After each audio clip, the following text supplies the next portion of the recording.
That's not going to work. Let me fix that real quick.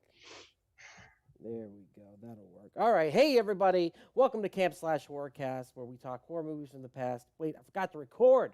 Restarting. Oh, but technically not restarting on Twitch because this is Recording in progress. live. All right. Hey, everybody. Welcome to Camp Slash Horrorcast, where we talk horror movies from the past live on Twitch every Monday at 8 p.m. Central Time. I am your head camp counselor, Duck.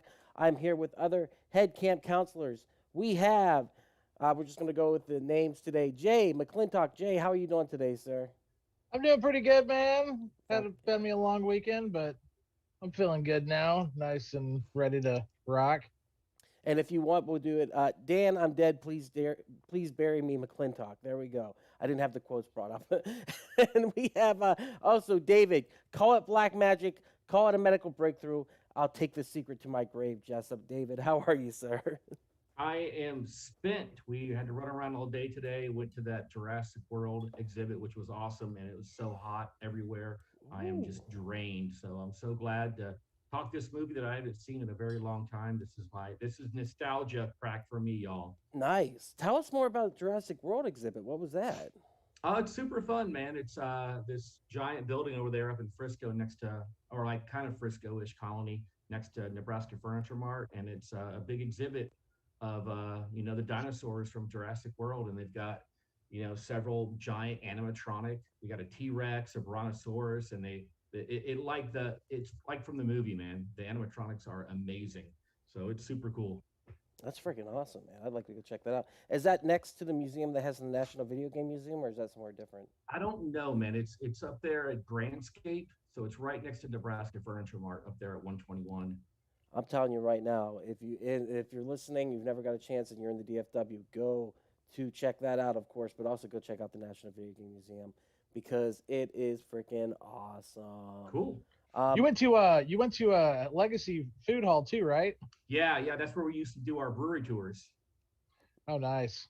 Yeah, it was So super is it fun. like a giant food court basically? Yeah, it's three levels, and it's basically a giant food court with a bar. They have a brewery on the third floor that we used to do the tours at before COVID shut everything down. But yeah, man, I had a really good food. Lindsay had a like a waffle cone full of macaroni and cheese and chicken fingers and shit. Ah, Really, really Oh snap. my good. my inner 7-year old is Oh, I highly recommend it, man. It's really cool. screaming for that. That sounds amazing. That sounds amazing. Well, speaking of nostalgia, so basically what we're looking at is a movie called Dead and Buried, which was David Jessup's pick, released on May 29th, 1981, with a running time of 92 minutes, box office of 216,000. Ouch. Ouch. Yes.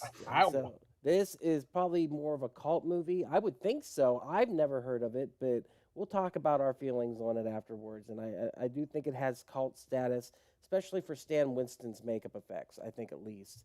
So synopsis: Potter's Bluff is a quiet town on the U.S. West Coast, but strange crimes begin to happen. The sheriff investigates the evidence, but the evidence aren't enough. Okay. Until his wife, who teaches witchcraft to pupils, and the Undertaker give him indirectly some hints.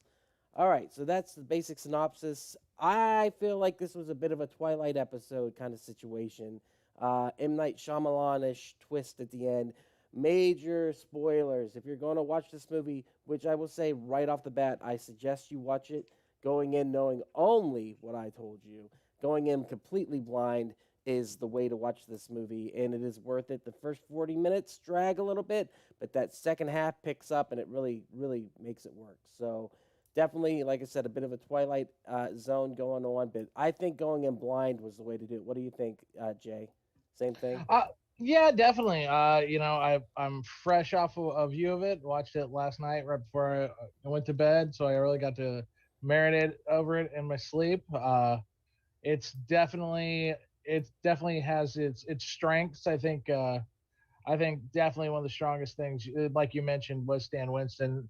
You really see like the beginnings of greatness. Was like along with like that arm you see at one point, and how that translated into the Terminator a few years later, and you could just tell that there were seeds sown in that regard. Yeah, Yeah, definitely. absolutely. Definitely agree with you. David, you got history with it. What's your history? So this is a kind of like Alien in that this was one of those movies that was on HBO back when I was like in the '80s, staying at my mom's house over the summer, and she would work nights, and I was just left by myself, no friends, no one to hang out with, being a young kid, and I would just watch HBO constantly. And this was one of the movies where HBO would give you a booklet every month. I actually have a bit about that. They would mail you a book every month, and it was like a little TV guide. And I'll never forget seeing the poster for Dead and Buried. And I just thought that was one of the coolest movie posters I'd ever seen. Because I never heard of the movie either. I mean, this movie, it doesn't even really have cult status. Mhm. This movie is one of those movies that I really feel like it should have gotten more play and more love than it actually ever did. It kind of just went under the radar. Um, I have some issues with the ending. I think the ending could have been tighter, but I think the ending's a great ending. And I always love those movies like Children of the Corn, where you have a town that there's something wrong with it, and really this movie is really like a procedural cop movie in a way. Right. It's a cop trying to figure out why are all these people suddenly dying, you know. And the reason why I picked this movie is I absolutely love the ending. As a kid, I didn't see it coming, and I don't know if an adult I would have seen it coming, but I thought that was brilliant. And I also think it's devastating too when you see that it's his wife. Yeah. You know, I would say, and we'll talk more about the ending when we get there. I didn't see the ending coming. Jay, did you see the ending coming? Unfortunately, okay. Go ahead. You can get to the ending if you want. I mean, we already said spoilers. Real quick, I want to do before we do that. I want to show the trailer for the movie, and there's a reason why. The trailer sets a tone that I once again feel. I never show trailers, but I feel like we need to watch this trailer. And the reason why is I was watching something with Guillermo del Toro earlier, and he's like, not only do you need to watch the movie, you need to watch the trailer, and he was right. yes, he And loves this movie. Yeah. yeah, and so let me show this real quick, and then we'll kind of get into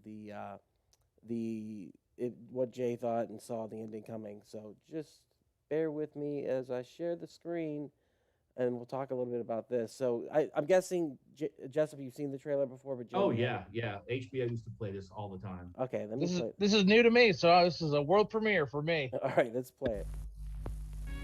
This is the road to Potter's Bluff. Maybe you've been there. Clean, picturesque, full of old-fashioned friendliness. The kind of town everyone likes to visit. This is the road to Potter's Bluff. There is no road out.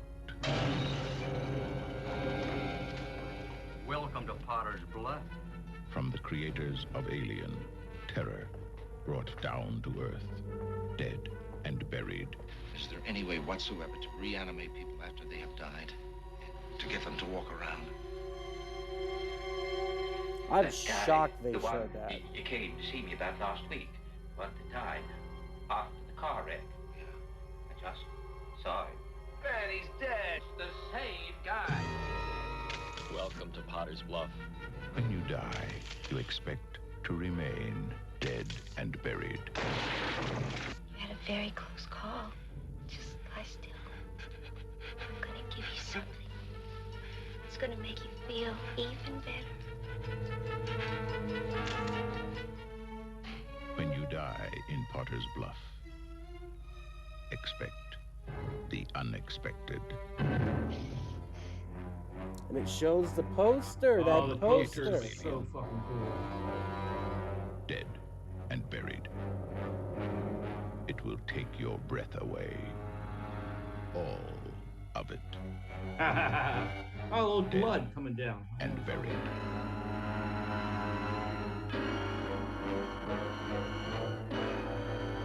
All right, so basically that's what we're looking at. That very much sets the tone. Like I said, gives away the entire movie. I know that is something that's pretty shitty, because that's, to me, like we talked about. We always talk about when did the batteries drop. To me, the batteries drop when you go into that store and they say, "Freddie, can you help them out?" And the guy they had just murdered is now working there as a gas station clerk. Right. And also I think when you find out, because in the very beginning there's this murder of this guy by like 20 people, and then you see the people working in the town. It gives you this uneasy feel, and the way they kill the people, it's very like the way they're filming it. It has this snuff feel to it, and later on you realize why they're filming it, but it's so creepy, and they do it so methodically and slowly, and the way they take pictures, it's like they're taking pictures of a family event. It's not quick, it's very slow, and the old camera with the lights on it, making that big buzzing sound, and it makes up this really creepy glow. It's very nightmarish.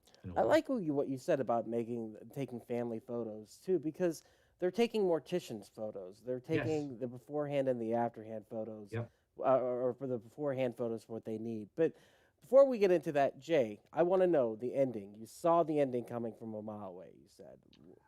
No, I didn't see it coming from a mile away. I will tell you this: I knew the ending as soon as the sheriff was watching the film.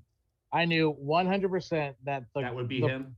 And that's unfortunate because I think that after The Sixth Sense, it has kind of baptized the world to always be looking for a twist, and that's also retro. I wasn't going into it thinking that he was another zombie, but as soon as I saw the back of his head and they wouldn't show the face, I was like, "Yep, yeah, that's gonna be the big reveal." And wasn't that super creepy? The shot filming them, it was very like it's such a creepy voyeuristic tone to it. Yeah, it's very voyeuristic. I think part of what, and just looking at it through 2021 eyes, I think this movie unfortunately suffers that curse of being the other movie. And I think also to that extent, it's even more the other movie. And if you really, really want to get technical, it might even be considered the other movie. And I'll explain. I'll explain it all. I'll explain my opinion. What does the other movie mean? Okay, so that basically means that this movie unfortunately came out as of a time where another movie came out and it was much more well received. It became much more mainstream. Prime examples of that would be Near Dark compared to The Lost Boys. The Thing compared to E.T. It's these unfortunate movies that had to unfortunately come out at the same time as another movie. And I'll explain the two movies real quick that came out literally right before this movie, within the past couple of years. Number one, The Fog. Atmospherically, this movie really wants to recapture that murky coastal town type feel. I believe The Fog takes place on the East Coast, whereas this one takes place on the West Coast. And there's some lore about the town and whatnot, and so they're trying to figure that out. That's the first movie. The second movie, and it's unfortunate, again, it's, beat that word into the ground, where you have the antagonist being played by a mortician. And The Mortician came out 2 years before this movie in Phantasm with the tall man, where he's also taking townsfolk and putting them into barrels and turning them into diminutive drones, whereas this guy's making them beautiful and whatnot. There's a little bit of just a little bit of it feels like it was inspired slightly by the Phantasm. I wouldn't consider it a full-scale ripoff by any stretch of the imagination. I just think when you combine those two movies being so close, and they're both pretty commercially successful. I mean, The Fog made $20 million in 1980, which on a $1 million budget, that's amazing. That's crazy. And Phantasm obviously went on to become one of the most successful horror franchises of all time. And then finally, the third movie, I'll say that it kind of borrows a little bit of tone from, and I think you could agree with me on this, Dave, is The Wicker Man. Oh, totally. Yep. The main character being a law enforcement officer, trying to figure it out. And then at the end, there's a big reveal, and everything for him changes. Yep. Whereas, in Wicker Man, he gets sacrificed. In this one, you find out he's just part of the chain. And I think that's the reason why this movie, it has maybe not even gotten into cult status. Yeah. Even though it does have a lot of things working for it. Well, and for me, I enjoy it more than The Fog. I enjoy it more than Phantasm. I think it's a better movie. But talking about it not being cult status, if you look up video reviews of this online, the people that review it, they're like, this movie should be more popular than it is because they're discovering it without ever hearing about it, you know? And I mean, it's a pretty, when you have a low budget horror movie, it's a pretty good little horror. Like, again, I have some issues with the ending. I think it could have been a little tighter, but I think it's a great, great twist. I love the ending. I love the whole idea of him hunting and searching for this to happen, to find out what's going on. And then that last line of the mortician being like, looks like you need some help. You know, let me do some touching up on you. It's you know, and I love that as the movie goes on, little things happen. Like you see the one kid using the paint to touch himself up. You know, he was the assistant, you know, stuff like that. And the fact that the Freddy shows up at the gas station is working there, you know, little things like that, I love the reveal as it goes along. And his wife, the Melody Anderson from fucking Flash Gordon. She's gorgeous. Man. Oh yeah. Yeah, beautiful. And she's beautiful. The way she teaches that voodoo in that class is so fucking creepy. Yeah. And I think they really push you to her being the antagonist, you know, like she's the real villain, you know. That scene right there is where I really got Wicker Man'd out, and the fact that there's that scene in Wicker Man where the teacher is talking about fertility and the old guys, and it just seems very perverted that, you know, she should even be talking about that. Yeah. And she does it well. And again, I don't feel like this movie in any way is intended to rip them off. I think if you're gonna borrow some tones from the three movies, that's a unique hodgepodge to do, and it really works together. And here's a couple other things I found out. They say it's from the creators of Alien, but apparently George O'Bannon, Ed O'Bannon was more of just a consultant. Yeah, and he got really pissed off because he was told he did all these changes, and Ronald Shusett was like, okay, I'll put him in, because Ronald needed Dan O'Bannon's name to get the project made. Exactly. And then Dan O'Bannon saw the movie and was like, motherfucker, none of this shit that I wrote is even in here. And he disowned it, which is a shame because I think it's a pretty good movie, you know, but he was pissed. It's almost like almost like Kubrick and King with The Shining, in that, like, yes, it really was like his and only name only. And so by the time it got to the final distributor, it had, you know, enough cuts that, you know, and then also apparently the final distributor was like kind of upset with the product he was given.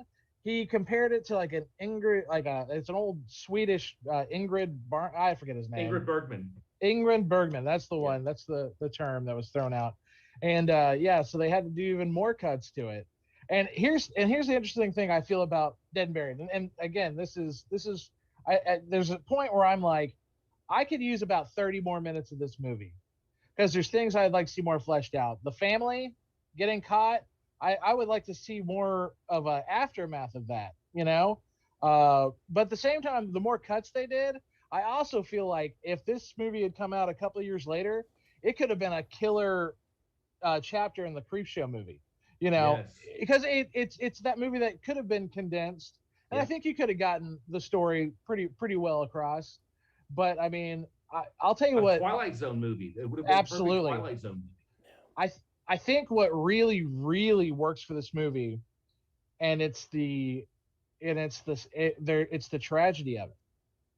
It's the fact that you know, the mortician, you know, played by Jack Albertson, was dying. Grandpa Joe. Grandpa Joe. Awesome in this, man. He was literally dying making this movie about death and resurrection. And this is his swan song. This was his final movie, and he kills it, man. I mean, figuratively, he did awesome in it. Yeah, he's so kooky, and so he chews it up every time he's there. But he's really acting for his life. I mean, like, because he died 6 months after the movie was released. Yeah, his voice is so iconic. You know, just hearing him start to talk, I'm like, who is this? I was like, I know who this is, and I slowly put it together. You know, and he is just a character actor and a half. Like, he's killing every scene he's in. He's wonderfully cast. He's creepy, but also there's a father figure type thing there, which is needed because these are his children that he's creating, his creations. And I was going to say the dialogue in this movie is not lazy. You know, There's a lot going on, especially when he gets to wax poetic, and that's what kind of led me to think, yeah, this guy's probably the bad guy. He's got a bit of a complex here going on, where he feels very grandiose, and he thinks very highly of himself for being the mortician in the town. But when he's talking about making these beautiful creations, he says, I make souvenirs. I was like, that's really kind of a cool way to put this. You know what I mean? Do you guys think the movie works without the creature effects working so well? Or not the creature effects, but I guess the Stan Winston effects. Do you think it elevates I don't think it? so. No, Oh, I think no. the Stan Winston effects are a character in this movie. I think you need the creature, and I think the scene for me that really sells it is the recreation scene where he has the girl that was the hitchhiker that was killed, and then he puts her together, and then she rises up. I mean, this is pre-CGI, and the way they were able to pull that off is amazing, and what a beautiful shot that is. Yeah, the fact that they show the puppet, they show him putting in the eyeball, then they pan away for only a moment. He says, another beautiful creation, and it pans back down, and then it's replaced with the actual actress who is breathing in the scene, which I was like, okay, come on, what's going on? But anyhow, when she raises up, you're expecting it, but it's kind of great at the same time. What were you going to say, Jay? No, nothing. No, absolutely. The special effects are without a doubt probably the real backbone of this movie. You can forgive a lot of plot holes and other things when things look pretty. And this movie, from a gore perspective, it looks pretty. I like pretty gore. A lot of people said that this is basically an American version of an Italian horror movie. And I totally see that. With that mix of beauty and gore, and let's not forget about Lisa Blunt. Oh, fuck yeah, dude! Oh my god, so beautiful and so creepy. And I love. Are you guys watching Evil, the show Evil? No. Yeah, absolutely. Okay, did you get to the scene or the episode where he's stuck in the hospital bed? Oh yeah. She reminded me of his nurse. That cool, calm. Oh, you look like you're in a lot of pain. Here, I'll fix you. And you're just stuck there and you can't move. It's horrifying. Yeah, that's the other thing. That's a huge strength of this movie is none of the townsfolk come off as corny. No, not at all. And that's hard. Yeah. That's really hard to pull off in these small town horror movies. Even the Freddy Krueger character, you get a sense that he might be the wacky, slow, dumb character, but he never does. Yeah. Yeah, that's another really fun, back you knew them when it is another just great little, and he was a pretty fun part. Lead actor turned out to be what's his name, James Sparentino. Yeah, is that his name? He went on to do great stuff, man. He's a really good actor. He screams well. He screams very well. He's a scream king in this. Yeah. He screams a lot. I like you said about the town folks. They're zombies basically. They move slowly, they're taking the pictures. There's a great episode of Black Mirror which kind of apes this a little bit. Oh, yes. Where they're taking video and taking with their phones. But I was like, what's with this voyeuristic kind of thing going on? And once you find out what it is, you're like, oh, that's kind of a cool. At the end of the movie, it's like, that's a cool twist on it. And visually, that last scene in the mortuary with all the projectors playing at the same time. Bro, that is beautiful looking. I had to clip that because I'm like, even in a movie with so much grain in it, and I think the grain adds to it, adds to the dreariness of it. I was like, very blue movie. Yeah, I was like, this is very cool. And at the end, whenever you see the projectors, I was like, this is almost space age shit. This is a beautiful. And the sound of it, the sound of the projectors running, that clicking sound, and it's still today. It creeps me out, the footage. Because did you notice the footage of them when she kills him, the black and white footage? Did you notice the house is all run down? Mm-hmm. So the house they're living in the movie is all pretty. But when they filmed it, when he gets murdered, it's run down. So that to me is like, oh, that house was like abandoned. And then he creates them and makes the lady his wife and makes his fake family and builds up this house. And so, you start wondering how many real people are in the town. Oh, shit, you're so right. He was probably just coming into the town as dude, Yeah, as a tourist. It was like, oh, look, this hot chick wants to have sex with me in this abandoned house. Yeah, I'll fuck her. You're and then right. It's the abandoned house. Yeah, dude. I didn't even put that together. not only that, I find it really hard to really label even the mortician as evil. I don't. I mean, He's an artist. He's It's really hard. He doesn't seem. Yeah. I'll tell you what he's not. He doesn't seem sinister. Like He's- it doesn't feel like he's trying to he's like. a father figure, man. That's what he is. Yeah. It's the Well, tune of the creator. I would say this. I think what happens is he gets out of control because he's made this town, but then it's like he had a good thing going, but then the murders start getting out of control where you have, wait a second, this guy over here got murdered and now he's burned. Oh, shit, he's still alive. We got to kill him. And then all of a sudden it starts building up, or now he's just straight up murdering people. Well, you here's know? the biggest plot hole of the movie, okay? He has total control over his creations. The creations can only say and do what he allows. That means he had to allow the sheriff to investigate the murders. Oh, totally. Yeah, it's Yes. it's a total But plot don't you see, I don't think it's a plot hole. I think he did it on purpose because I think he was creating this world and this was like a game to him. You know? Or he was bored. He was bored and he was like, you know what? I'm gonna have this detective. Because not once was he ever worried about the detective finding out. And not only that, you find out he himself is a zombie. Yeah. But he is the one zombie that original. But he is the one zombie that can reanimate and has autonomy. He is basically the god of this town. Yeah. Yeah. Well, that's And you start to wonder like how many town folks are zombies, because obviously the doctor wasn't a zombie. He gets turned into one, but like how many other people were already zombies? I would say the Right. majority of them. Once they show up at the end of the movie, that's it's a small, like he says, it's Yeah. a town the size of a postage stamp. So therefore, it's got to be less than 500 denizens at the time or something like that. Maybe less than that. But That's a like, good SAT word. I mean, thank you Mm-hmm. very much. I really like that idea though, that he is recreating the town and his image, and like Yes. maybe Norman it's Rockwell. He's turning it into Norman Rockwell. yeah, and I didn't even think about that. That guy was probably just somebody who came to town and he got Just killed. like a hitchhiker. Yeah. Oh, that's awesome! I love that so much. And the kids obviously are zombies too, because Yeah. they got little Jimmy or whatever who was Wasn't part that of the creepy? family. That yeah, was so creepy. and he shows up as part of that. My question is, and I guess he does it because he wants to create, but why does he let them kill them so brutally? Like the more challenging the recreation, the better. Yes. That's what it is. the arrogance. That's Yep. that's the need for. He needs to he says himself. He needs to deform them so that he can rebuild them the way. Because remember the old lady he was working on? He was like, it's not that big a deal. He was kind of bored working on that old lady that just died in her sleep. Yeah. You know? I would say the family is the weakest part of the movie, even though the chase scene kind of works for me. It didn't have to be. I think that's one of the bigger problems I had with the movie too, is that it didn't have to be. I love it was like you said, the chase scene is just so cat and mouse. Mhm. It's so brilliantly done. It actually holds tension, and whereas I thought it wasn't going to, but then at the same time I was bummed out because you didn't see their demise. But then I didn't know. I thought they got away. I really did. So when you see little Jimmy in the schoolroom, you're like, "Oh shit!" Like, Shit.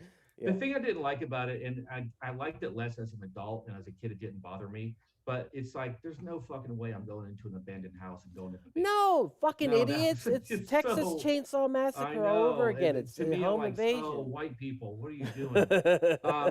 I would like to say one thing about the ending that I would have much rather liked. I really don't like when Melody Anderson shows up and then she goes, "Oh no, I'm dead, Dan," and then she goes and buries herself, and there's that whole scene. I would have much rather have wanted that whole scene to be the reveal of him watching the video and getting stabbed, and then realizing that he's a zombie.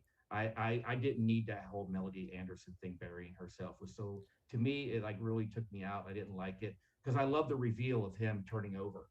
Yeah. You know? But did you realize also, Dave, that her burying herself is basically the picture sake of the movie poster itself? Yeah. Oh yeah, yeah. And And visually, it is dead and buried. It is. Dead Yeah, like and she is like when she is descending into the mud, It's a beautiful scene. No, it's a beautiful shot. Yeah. But yeah, when with the dirt, with the mud coming over, Yeah. I thought that was, because you look at that movie poster, doesn't it kind of give you some Salvador Dali vibes? Absolutely, Oh, totally, man. yeah. Yes, it's a So- gorgeous movie poster.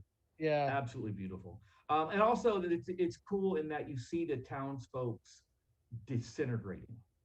You know, you see they're all kind of falling apart.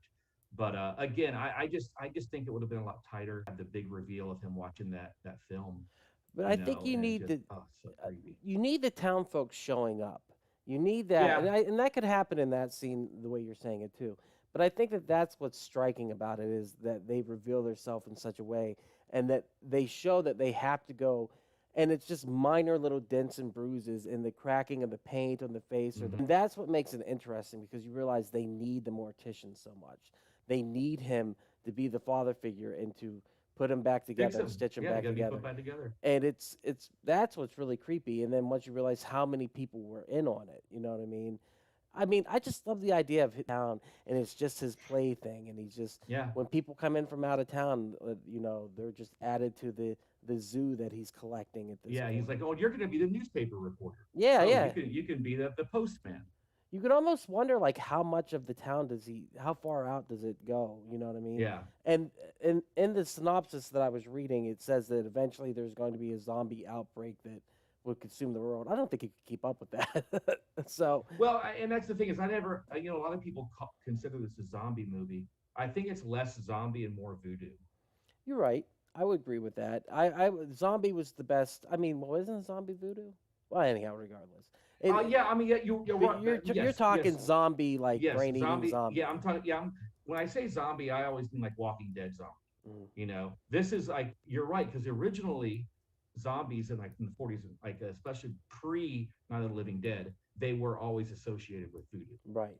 And so that's what I consider this more the voodoo type of zombie. And I also like that there's not an explanation for it. He's just like, I can do it. That's all that matters. Yeah. I figured it out. Is there somewhere in the movie where it talks about him? He went somewhere. I don't remember that. The wife talks The about telefax talks about how he got fired because he from was his- messing around yeah. with bodies, which Yeah. necrophilia. Which I guess technically there is necrophilia in this movie. Now that I think about it. Oh yeah. I don't know. It's a solid movie. I think that seeing it now, even now, I appreciate it. Like I said, the first 40 minutes were kind of rough because I wasn't real sure how to feel about it. But as a cohesive piece, it is pretty damn good. I mean, what did you think about the first kill? Because it is kind of jarring where it's like all of a sudden these people show up. Oh, yeah. Thank you for bringing that up because the puppet, the upside down in the car, Yeah. and when he screams, I totally wasn't expecting that. I actually felt a sense of comfort in the back of my head. I was like, well, he's dead. And I thought in the back of my head, like, that thing ain't going to move. And then when it moved, I was like, oh, shit. I was like, I don't know what to expect in this movie. And what's wonderful is that's a puppet, and it works. And even I watched it in slow motion earlier. It still holds up. You can't really tell it's a puppet. And then when he's in he's in the cast, right, Yeah. from head to toe, that's a puppet. That's not an actor. I had no idea that was a puppet. That's a crazy. complete puppet, the eyeball and the mouth and Yeah. everything. And it looks so freaking real. Like it's acting. You buy that it's nervous and it's scared and that it is the actor. And I was like, holy crap, that's amazing. And then, of course, what I can probably guess is your favorite scene, David, is the hitchhiker being reconstructed scene. Oh, so beautiful. Yeah. That is just an awesome 2 minutes of footage. That is just And so and cool. again, it's so cool to appreciate it because it's pre CGI. Everything is done in camera, and it's done so well. And that was Stan Winston himself doing the entire thing. Even Yeah, whenever he his was hands, manipulating the hands and mouth stuff. and the eye socket, that was him. And they just moved out, and then they put Grandpa Joe in there, and he said his line, and that was it. It's just really cool. But the practical effects just make this movie work so well. Yeah. And They're- then, like I said, they're a character. and there's not. I mean, it's weird that a murder mystery can exist within a movie who who the murderers are. It's just bizarre, but like. I that's why I was kind of thrown off for the first 40 minutes because he's trying to investigate it, not very well, by the way. Yeah. But he's trying to investigate it, and I'm like, I already know who the killers are. Like, there's Yeah. not a lot of mystery going on here. I actually thought the movie was actually quite linear. I mean, I really didn't see a lot of twists to it until you find out that he's one of them, because that's like everybody else is a zombie. It's almost like they're all making fun of him. Like this guy doesn't know he's a zombie. Yeah, he doesn't even We'll know. play along. We're Yeah. doing our part. I'm telling you, it really felt that way. It felt like a play at the end, where it's like all the townsfolk are like, okay, we got to play into the. I think we're secretly finding out the secret of a good horror movie. A good horror movie could be a stage play. I think that we've said that over the last couple casts. The Fly. Yeah, The Fly could be it. We were even saying that about Evil Dead at one point, and which it is a stage play. Yeah, so. it is a stage play. Yeah. It's a musical. So evidently, a good horror movie could also be a stage play. I think that's what we're learning. So when we make our horror movie, whatever, and on top of the one David's already making, we'll make sure that we make it one location. If you have one location and 3 characters, yep, that's all you need. It builds tension. That's awesome. Look, what was it? Night of the Living Dead. We mentioned that before. That's a 1 location movie, basically 3 characters. Totally holds out. We should watch that someday for the cast. Guys, what else do you want to say about the movie? Is there anything? I think we covered pretty much everything. I think Jay hit it on the head when it came out, and there was too many other things that were similar and more successful around it. And it's weird because you would think a movie with the tagline from the creators of Alien would have gotten more love, and it's got a great ending. You know, it's good acting, great special effects. I mean, in the 80s, you would go watch horror movies for the kills, and this movie has some great kills in it. Right. You know, but it never clicked, and it never got that love that I think that it should. And that's one of the reasons why I wanted to bring it up, because I knew most people had never heard about this movie. Never. Didn't know a thing about it, and I'm very happy you brought it to the table. I'm happy that we watched this because I enjoyed it immensely. Jay, you got anything else you want to add? Yeah. I mean, like we talk about these more obscure movies, and I think that Dead and Buried. I think there's a couple of movies nowadays that you can definitely see were inspired by it. I think one of the biggest ones is Get Out. Oh yes. I mean, if Jordan Peele tells me he never saw Dead and Buried, I just don't know if I could believe him. Especially what they do with the taking pictures. Yeah. When he comes across Freddy and he takes a picture and he's kind of like stunned like he is. Yeah. I was like, okay, there's that, and then there's also obviously the zombifying, or you're reanimating and whatnot. And Jordan Peele's he's a huge fan of the Twilight Zone, of course, because he remade it, and this movie's got Twilight Zone all over. All over it. Like the whole time I was, especially towards the end, I was like, this is just a really long Twilight Zone episode. That's how I felt. Yeah, and I think it would have worked as like a short as 40 well. minutes, yeah. I think it would have worked either way. It's and to go back, this movie, do you think this movie could be remade today because of the whole small town aspect with the internet and everything like that? Would it be possible to remake this movie in a believable way, or would you have to remake it and have it take place in the 80s? Damn, that's a good question. I don't think it could be remade. I don't know if it needs to be remade. A lot of these movies, I enjoy them for what they are. The question is, how do you get people to watch them? You know what I mean? Say, hey, Dead and Buried's a really great movie from 1981. It's hard to get somebody interested in that. I'll use a prime example of that, Dave. I mean, they did remake The Fog. Yeah. And it was a steaming awful. pile. Yeah. And I think it just because these movies belong in the 80s. Yeah. They don't really. I don't think, at least not the way it is. I mean, the idea of a small town belongs in almost like in the 80s. You know what I mean? Yeah. Like Children of the Corn. Yeah, it's kind of hard to make that. I think it can be done, but it's kind of hard. This movie belongs. This is the type of movie that you would be at the video store in the 80s. Saw that box. Cover. Oh my God. And had never heard of it, and you would rent it because of the box. Yeah. If everything could have box art that good or a poster that good, we would have saw it already. That poster sells this movie. I literally put in the post on social media today, look at this poster, because it's so fucking good. Like, it's so unique. And I think Jay said it earlier, it has that Salvador Dali feel to it. It's just a piece of art onto itself. I would put that on the wall. You know what I mean? It's just a beautiful poster. And it's nice that the movie is good enough that, it backs it up. You know what I mean? But the poster almost feels like post-apocalyptic in a way. Whereas the movie, like I said, I love the fact that it's kind of set in place in its time. And now that we've talked about it, I love the idea of the mortician being this grand master of this, this city that's playing out these little games because he's bored. It's almost like when he moved to the town wasn't even a town. Yeah. And that he just started collecting people.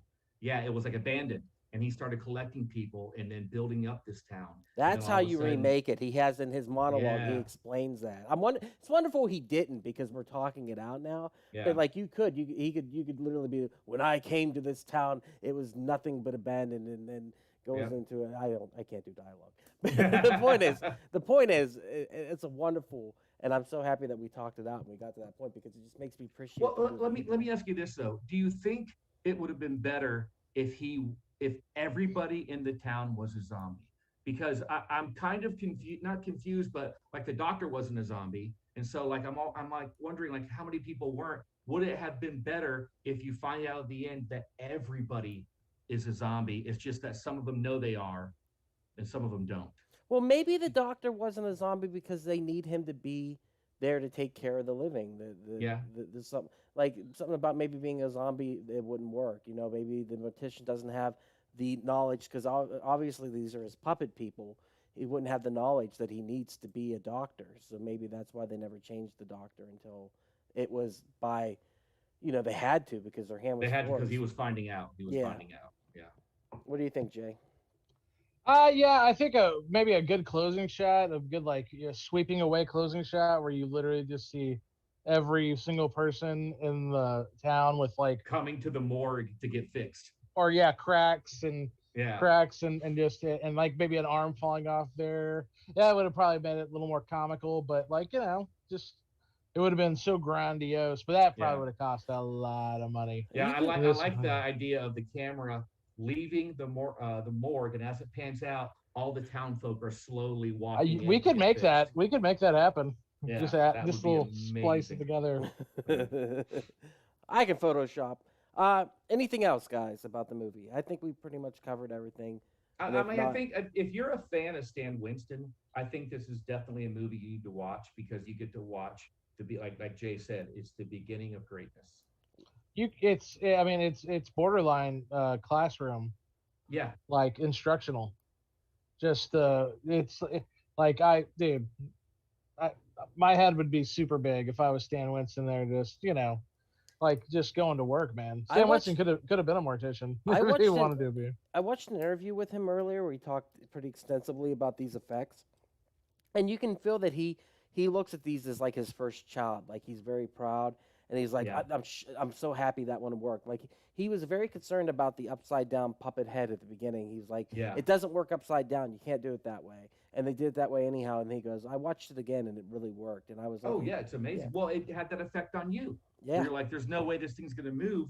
And you're like, boom. And I love that too because that sets up this dilemma. It's almost like the beginning of the doctor unraveling because the guy survived. And so now he's got to go into the hospital. And what a great scene with her killing him and then leaving, and she was so amazing, man. She's so beautiful and sexy. And that whole vixen thing, I love her seducing the cameraman. It cracked me up. She's like, do you think I could be a model? I was like, bitch, you've been a model for years. What are you talking about? She's actually, she's in another movie that came around this time, Officer and a Gentleman. Oh, and in the movie, she plays a local. She's trying to get herself an airman, and when her beau flunks out and tells her, "Hey, let's go back home, and I'm gonna go work at Target or whatever," and she's like, "No, I can't be with you." He ends up killing himself. So that's what happens when you disappoint Lisa Blount. Also, I did want to talk about the interesting dynamic between the sheriff and Melody Anderson, because there was this weird thing of him he was like jealous of her and unsure of her, and he was always catching her in these little lies. Well, she was lying. She was lying. And she was always blowing off. Oh, it's because you're the one that told the principal about that. Gaslighting. Yeah, totally gaslighting. It was brilliant. Yeah. And I love it at the end when she shows up and she starts repeating those same lines. What do you want for dinner, honey? oh, hon, you can have whatever you want from the beginning. It was so creepy. Again, very Twilight Zone. And just think about Almost Stepford wife. that. Yes, which, by the way, that's another movie that was remade and it was fucking awful. But have you ever seen Stepford Wives, Ducky? I've seen the original? remake. I've seen the Frank Oz movie. I've never So seen. you haven't seen the original? No. Dude, the original is amazing. Yeah. It's really Even really the good. sequel's not too bad. Well, the sequel's more of a comedy, right? Well, the sequel's Like a dark comedy. well, the sequel's the good ending. Oh, okay. Oh. The sequel's where the good guys win. Yeah. That's the But big that's difference. why I like the original ending. Oh, those Oh. black eyes. Yeah, so good. That's so funny you mentioned that. This movie was originally supposed to be a dark comedy, but they cut out That's all right. the comedy stuff Yeah. from it, and they went back. Easily, this movie could have easily become, Been like I said, wacky. this movie with a few twists here and there could have easily been in Creepshow, Yeah. without a Yes. doubt. They could have, dude. It works so well with that comic book outlay too. Yeah. Well, I they mean- went back and they filmed the Seaman getting killed. And originally it happened off screen. They went back and adding the cutting in the neck and the face and stuff like that. And then they went and the only effect in this movie that isn't a Stan Winston effect is when the doctor gets pumped full of poison or acid or whatever it is. That is why it doesn't look as good. As good, yeah. Yeah, it's That looks because like it's a, not- like a mannequin. Yeah, Looks like a it's mannequin. That's and probably they the tried weakest their best, effect. but that's not. It's not good. Yeah. When we get the clips, it's clipped, of course, because like I always got to clip the murder. Yep. So we'll take a look at that. But with that said, recommendations. David, you're first. Obviously, you recommended. it, so. I recommend this movie if it is. You have to go into it knowing you're watching a 1980s off the VHS shelf of your video store, and watch it for it's got a great twist ending, and especially watch it because you're watching the beginning of the greatness of Stan Winston. Right on. Jay, how about you? Recommend? Oh, definitely. I mentioned all the movies I'd recommend earlier. Wicker Man. If you like that, if you like watching a cop, unravel a mystery. Phantasm. If you like evil morticians, and then The Fog. If you like foggy coastal towns. Did you notice the foghorn in the background? How eerie that sounds. There was a lot It's of all- scenes in the yeah, background. Yeah, there is something just kind of creepy with towns like that. It's a great setting. Even Wicker Man takes place on an island, Yeah. another coastal town. Coastal towns just are innately just kind of creepy, and I think it's because of the whole lighthouse idea. Yeah. Well, you feel like you're in a world away from everybody else. Yeah. And then the whole world is out there too. And on top of that, it's easier to hide murders in a coastal town. Just throw them in the ocean. Especially when your mortician is a zombie man. I will recommend this movie. I enjoyed it immensely. At Awesome, first, I'm I was glad. really bummed out because I'm like, I'm gonna have to be like, I didn't like this. I'm gonna have to tell David that. And then it's kind of like when we tell Javi we hate anime. Like I think it's Yeah. hilarious, but I also feel really bad. But like then I was like, oh my god, I actually enjoyed the fuck out of this. Like so, I would recommend this. And I'm glad for a lot of people. that we talked about the footage of him in the abandoned house and how that's the house they live in now and it was all done up. It just adds So, so much more. yeah, It just so adds another creepy. layer. It's so cool. All right, with that said, let's get to some clips. Let's watch this. I actually clipped quite a bit of this movie, so hope you guys are ready to watch about 9 minutes of clips. Let's see. The piano music. The music, yes. Can you hear it? Oh yeah. It's just beautiful theme. Yeah, it has that old like Norman Rockwell feel to it. I just really like that. All right. Pretty so nuts. Lisa Blout, is that her name? Blunt. Yeah, most people say. I think. She, I think most people say blunt. Be a model? Absolutely. yeah, she's been a model before. I call BS on this. I'm gonna put this It's beautiful. Playboy. Murder.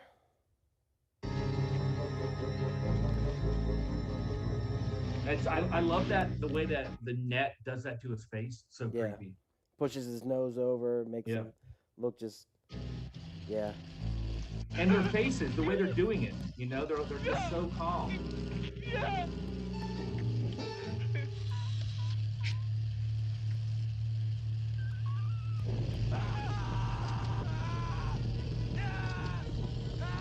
Still taking pictures real slow. I know, man, it's so creepy. That's great. All right, this upside down puppet just scared the shit out of me.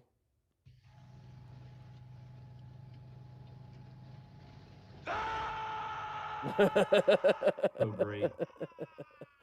It's so awesome. All right, second murder, double murder. Smile.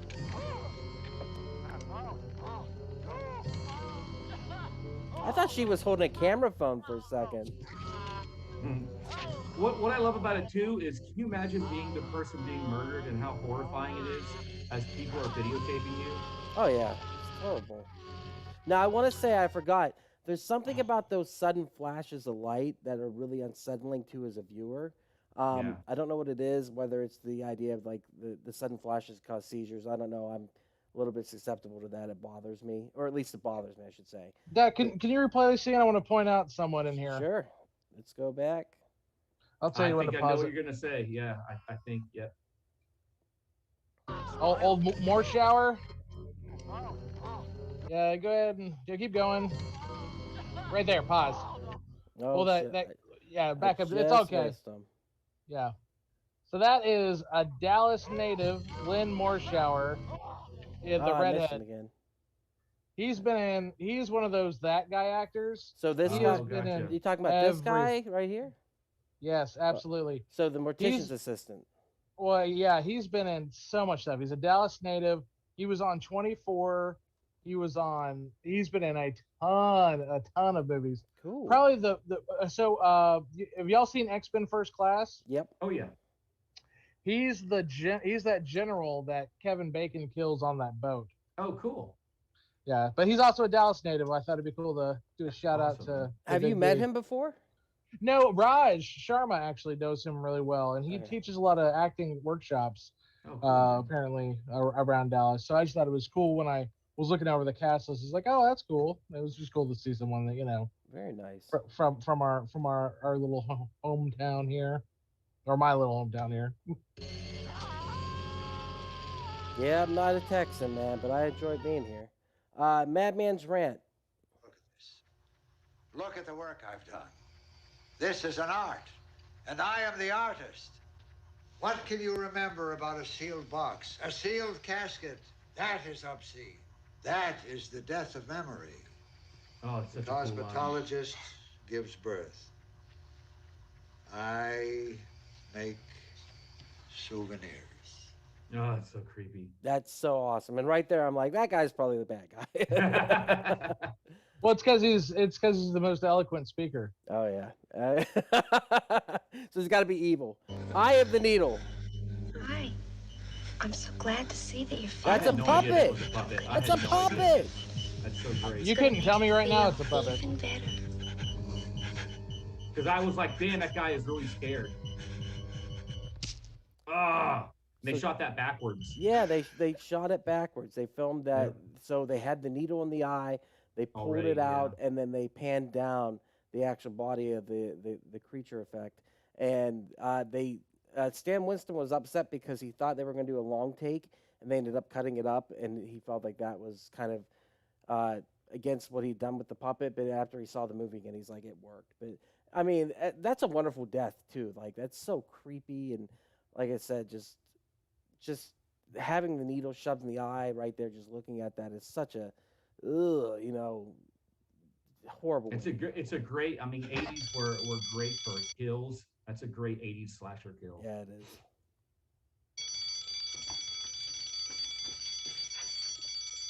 Seeing that dead body there. Ugh.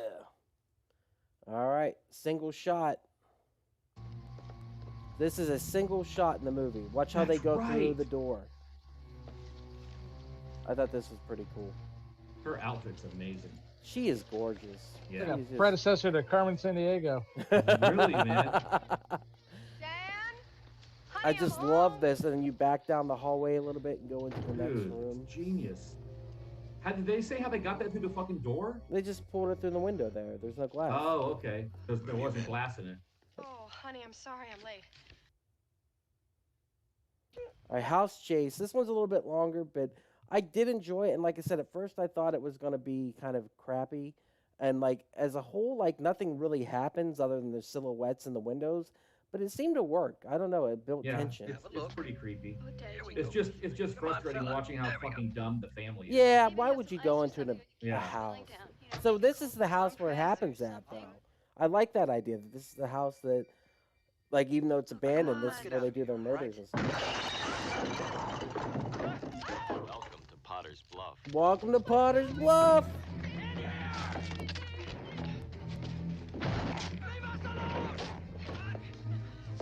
And I love that they're never running after him. They're just Nope. kind of moseying along. Here we And go. they know they got him. Oh, and did you notice something? There's a screw up there. What happened? The hitchhiker is in the scene with them. Yes, She that's hadn't why. been turned into a zombie yet. She Yeah. hadn't been turned into, so they originally had planned this to be after the hitchhiker. Right, she's right there. She's the one that knocks on the. Let's get out of here. Yeah. All right. See if we can get her. Welcome to Potter's Bluff again. So now when people say that, I'll know what they're talking about. Right there, she is.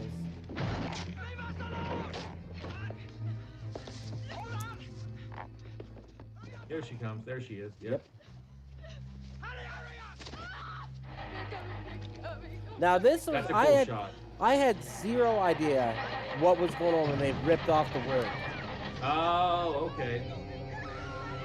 Right here. That's a cool jump scare.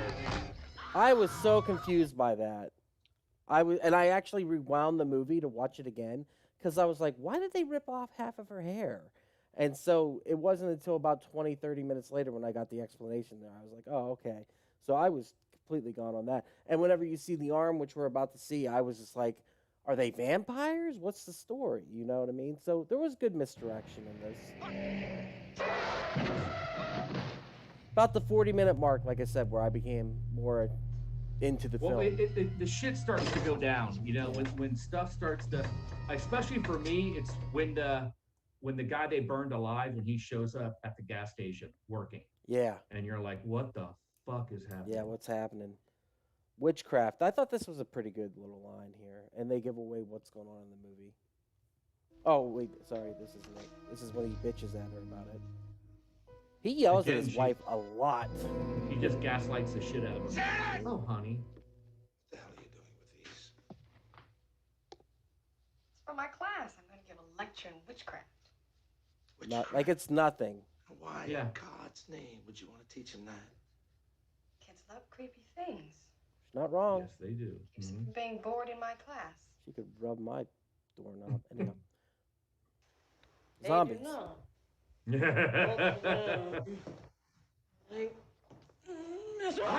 Why didn't she do more, man? She was amazing in this and Flash Gordon. Was she in Flash Gordon? Yeah, dude, she was. She was Flash's the love interest. love interest Yeah. in Flash. She's absolutely beautiful. And acting the hell out of this. Super talented. You like how it seems like the husband like has renewed his faith in her. He's like, Yeah. "Oh, Right, because Oh, he's this is the girl I fell in love with. yeah, and he's like, you know, she's good with kids, which is something they always say, you know what I mean? Like- This definitely isn't the girl that fucked me in an abandoned house and then stabbed me in the back. While a bunch of people filmed. me. Literally. which Snuffed I'm me, down with snuffed me. also. Now, although that they are conventionally dead, they're capable of very closely imitating the living. Jessup's favorite part, I called Yes. it. I called it. Yes. Fucking beautiful, man.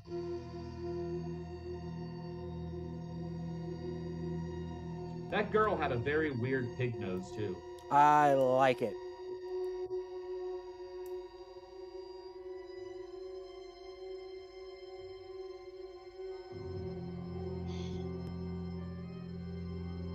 Oh, This I is- also love the music he listens to. That old timey. Oh yeah, we forgot to mention that. Like he listens to like ragtag and like Yeah, like the music you Zydeco? would hear Yeah. at the end of The Shining. yeah, it's pretty cool. And I thought that was cool in the first scene when they introduced him. He's playing the music so loud the sheriff can't talk to him. Like that's kind of his thing. All right, I kept the whole shot pretty much from. I just thought it was such a cool shot. Like that's a puppet. Yep. That's Well, what's prosthetic. interesting about the music is it's playing that old timey music in the background with the theatrical music too. Right. It's very unsettling. God, We that open puppet up is that so one. fucking Oh, boom.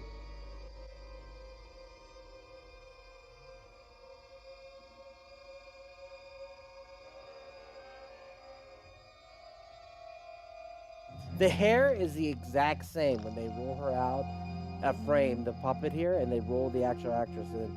That's what sold it for me, other than it looking so real. You know what I mean?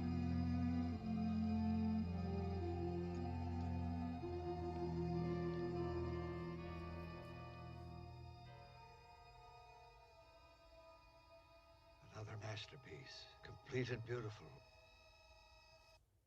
Boom. So good. More murder, but it's not as good. And the reason why is it's not Stan Winston murder. Yeah, what are you doing? That's us. It's still fun to watch. Don't do that. What are you doing? You're insane. Stop it. No. No. Don't do it. No. Ah! Yeah, that's pretty bad puppet. Yeah, it doesn't look real. Oh no, they're killing a mannequin. That's Glenn Morshower again. All right. What's up, Glenn? The heart, unwrapping the heart.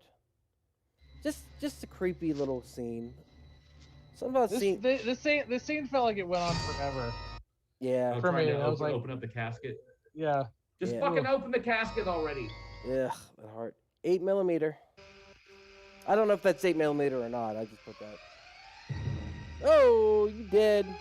Oh, you're watching a snuff film right now, bro. Yep. You're watching. Oh, your it's so stuff. creepy the way they just come in and start staring at it. No, I thought this movie was about to take a really, really hot turn for a second. Yeah. I was like, yeah. okay. Yeah, all right. It almost had the black and white almost has a Night of the Living Dead feel to it. Yes.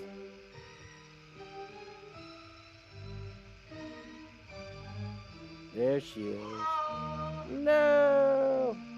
This also has almost like an Angel Heart feel too, where he's like on this mission to try to find out something, and it's him at the end. You know what? His arms are really hairy. He could have just traced those were his hairy arms, and he would have known.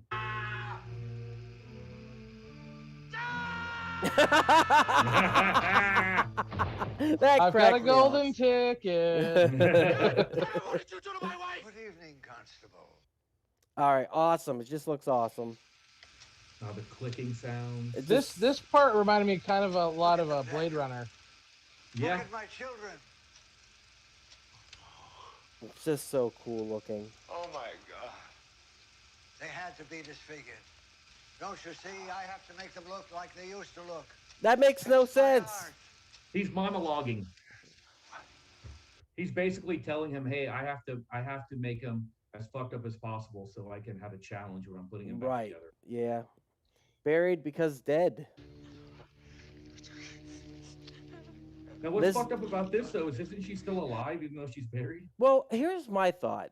Whenever he shoots her, maybe he brings her out of the voodoo spell, and she realizes she's dead, and she wants to be back in the ground where she's supposed to be. That's all I can figure That's out pretty because, fucked up. yeah, That's pretty dark. I and like that. and that's what I was thinking. Like I was like, holy shit! Like she has a realization of what's going on, and that's why he allows it. Now I did this scene because the dirt that she piles on her face is completely different looking than the dirt he's throwing in. I love you, Dad. Oh yeah. That's you're right, Jay. That's the fucking movie poster. Yeah, potting soil is what that is. Look at that. All right, the end, which is great. There's one more thing you should know, Dan. Grandpa Joe. He's so good at screaming. Come, Dan. Let me fix those for you. The Oh, end. that is such a Twilight Zone ending too. You know, the way the camera Absolutely. freezes and just that line. Come, Dan, let me fix this for you. Absolutely. That's No what- happy ending there, kids. No, I mean, does he go on Does he go on bury his wife and go on living? Does he become part of the? You know what I think what happens? I think the mortician guy erases his memory again, and then it's almost like Dark City, where he's the newspaper reporter guy, or he does something else, and it's like Dark City, where he just rearranges these characters and they have little adventures. That's how you remake this movie, but you do it instead of doing it in a small town. You do it through like a computer, a simulation, and you make the mortician the leader of the computer simulation, and that's how you do it. That's some There you version of go. that.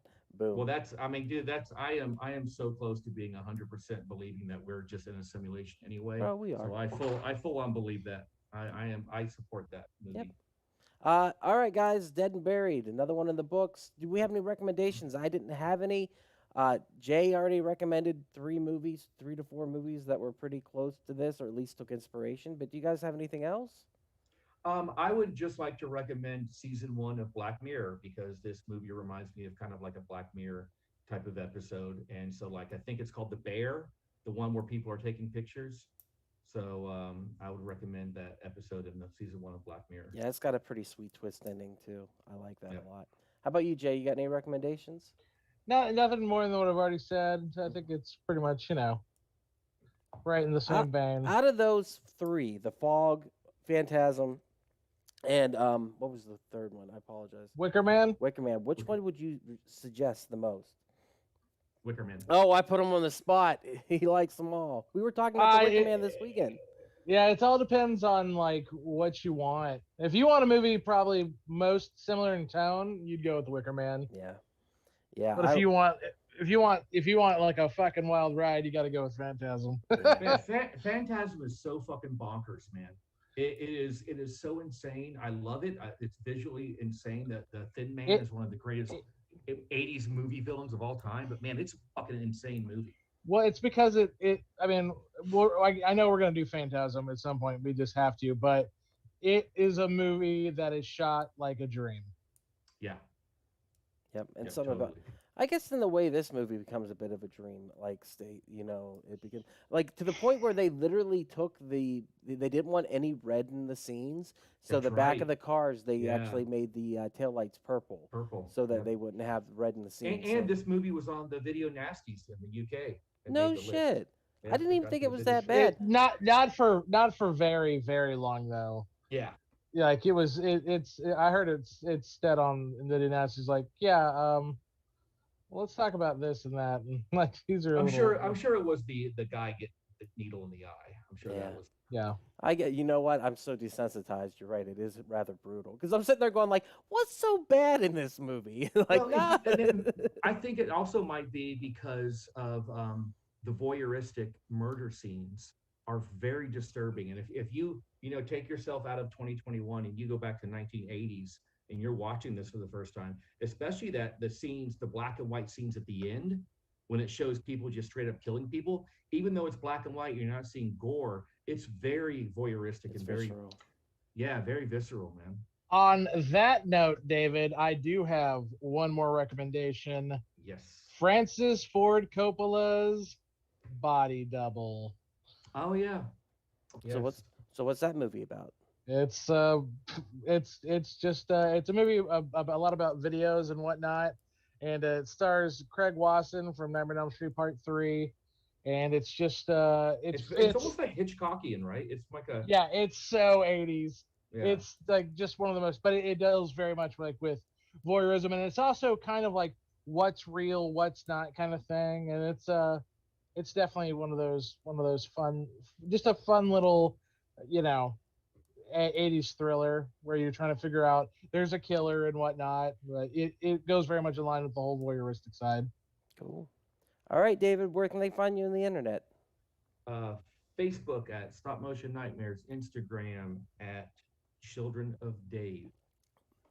And if you're in Dallas, come to Curiosities on Lakewood and Curious Garden by White Rock Lake and come see my creepy shit. Right on. And you can find us at wearepodcast.podbean.com where we have all the podcasts on there. Come check them out. You can go to our social media at or on Facebook, Instagram, and Twitter at /wearepodcast. I put up my WAP and reviews videos on there, so please watch those if you get a chance. And you can watch us every Monday at 8 p.m. while we talk Camp Slash Horrorcast live on Twitch, of course. Yes, next week will be Lit the Right One In. We're watching the original Swedish version. Awesome. Yes. So that'll be next week. That is Javi's pick, so hopefully he will be here. With that said, we hope you enjoyed the podcast today. Guys, thank you for being here, and we will see you next week. Keep horror in your heart. Oh, yeah, I always forget. Keep horror in your heart. Got to keep that horror in your heart. Just so much more other stuff going on, but yeah. Boom. Oh, dude, that's a great fucking Stab it down. All right, guys. Thank you so much again. Let me kill this feed if I can remember. I was wrong, guys. It was Brian De Palma who directed That's Body right. Double.